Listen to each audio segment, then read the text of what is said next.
Я з радістю гляджу ваші твари, тому що мені хочеться істи на це посідження глядеть у твари, а сизли, притки, які там сидять. Я не говорю про всіх, я говорю про ту частку депутатів, яким ви вручили владу, і які в час перевороту ганебно або сховалися на дачах, або не появилися, і ніяк не або засвідчили своє згодництво з заявою, якою прийняв Президіум Верховного Совета Білорусі. Я підтримую заклик депутата Глушкевича і потребую, як в процесі сводки, інформації і гэтых далей. Народ пришел сюда, подеи показывают, что народ, коли он гуртуется, коли он одиный, а мы в одиные в тым, что тая хевра, якая керовала, якая засвідчила свою зраду и свое сходництво со злочинцами, повинна демократичним шляхом сести. Шлях до свободної Білорусі, суд над той силою, яка виступила супротив демократії і суверенітету Білорусі, про нові демократичні шматпартійні вибори, про ліквідацію злочинних структур хаврусників цього перевороту.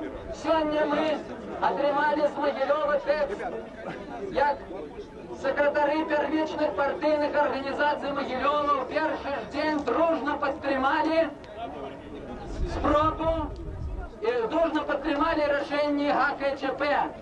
Это ганьба для этой партии, и после этого она не имеет права морального працевать и денежить на территории нашей республики.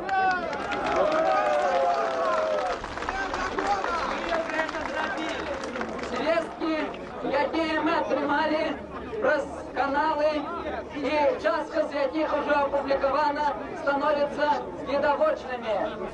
Псковський завод обсталювання сувязі в день перевороту отримав заказ на 250 тисяч пар наручників, терміновую нарихтовку и гарантии от Урала Павлова в полном забеспечении металлом.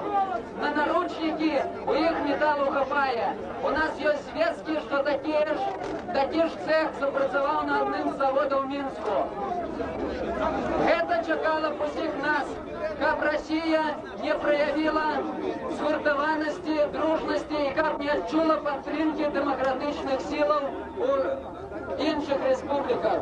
Я закликаю ще раз усіх прийти сюди, бо тут прийдеться постоять, прийдеться некий час витримати, але повинен скончитися цей проклятий пригнет цих лгунов, які умудрялися заявляти про свою прихильність до демократії і суверенітету, і ганебно зрадили, кинули в перший ж день это.